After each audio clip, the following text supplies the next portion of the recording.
Hi guys, this is Oshari from the Career and Business Bureau.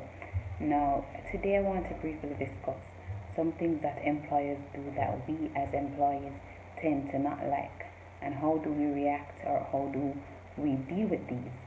Now, most of us here who follow us at the Career and Business Bureau would have been employed, maybe once in their career life by an employer.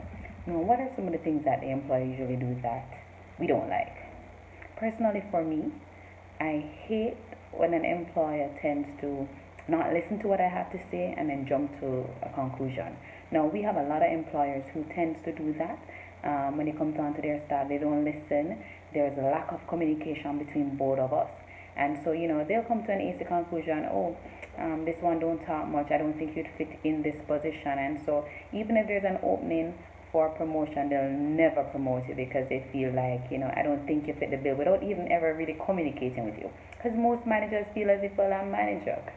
Why do I need to talk to the lower level staff? And so that's one thing they do that I really don't like. No, another thing that usually causes a little uproar between employers and employees is unfair pay. No, I once was working for a company that I didn't know the value of my portfolio, my job portfolio, until I was actually out of that company. I was not being paid fairly for the job that I was doing. And then when I got the opportunity to experience the knowledge, the experience that I had, and how much me as an individual, how much I was worth, then I recognized that, I was being unfairly paid. And so too, a lot of you may feel as if you're in that position that you're not being paid fairly. A lot of hotel employees can relate to that. I've dealt with thousands of employees in the hotel sector that I know are not being paid fairly. And so that's one issue that tends to cause fallout, and then we categorize those employers as bad. Now, another one that usually pops up these days, especially here in Jamaica, I don't know about anywhere else. I think it's even in the US. My partner can speak to that. There's no job security. Everybody's been issued a contract. We don't have any permanent post being advertised anymore. So they want to take you, use you, no health insurance here, and no pension, and that's it. So every year you have to go and do a reevaluation to see if you really fit this post, and even to just get an increase. So that's another thing. There's no job security anywhere, and so I'm going to use this quick minute to say that's why I encourage being self-employed. Nothing is wrong with being self-employed.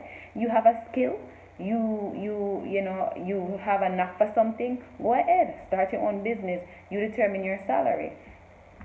Most times we are never felt appreciated. Yeah? What have they done? When last has one of your employers, come in and say, what, let me just treat you to a nice ice cream. Let me not be biased. I had this one supervisor. Once, I'm not going to call the name of the place. He would treat us when we did well. He would treat us to ice cream, or make a bet and we get a little something. That supervisor was a very nice person. He had his bad ways, but he was very nice. But that made us felt appreciated as workers. And on certain Fridays when we did exceptionally run off the line, he would say, I think you did well. He never held back on words to say, yeah, you won with things today. And so a lot of employees want to feel appreciated. So if you're an employee and you're listening to this vlog, we want to feel appreciated. They want to feel appreciated. Your employees want to feel appreciated. Buy a bag of candies. Go in and say, what, guys, I appreciate what you've been doing. Here's a bag of candies. Buy a bag of apple, $100. Take it to your staff. Let them feel appreciated. Even if you don't have the money, say to them, guys, you have been holding down things. You've done an excellent job. Just those words can cause a change. No. Almost every company you're going out, you find the one, hold on, favoritism. No, employers. As a matter of fact, let me talk to the employees. Employees, don't pay that no mind. Almost in any entity you go, you're going to always find favoritism. I'm now running, our own company, and even with clients, I see where favoritism works. Because, I have this one client, and he has 5 other independent contractors working with him. And it's fair to say that I'm his favorite. Yeah. I get away with a lot of stuff that the other contractors would not get away with. And, I get rewarded for stuff that a lot of other persons would not have gotten rewarded for.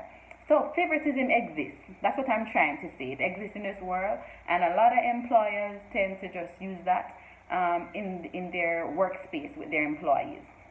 You're all being overworked. And as I said before, there's no appreciation for being overworked. Sometimes we're required to work more than 8 hours. The law says 40 hours per week. Sometimes we work 50, sometimes we work 45. And we're not getting any overtime. One place I usually work, if they passed their own little internal law to say no overtime will be paid, even when you did overtime. So, you know what? Bad employers, it's time for you guys to, step back. This is 2018. Think about what you've been doing wrong as an employer and how you can get your staff motivated, how you can get more productivity out of your staff. And at the end of the day, it's always good to be fair towards the employees. And employees, this is a year of change. If you think that your employer is not treating you right, hey, get up. Go start your own business. Be self-employed. Have yourself a wonderful day. And this is Lashari from the Career and Business Guru.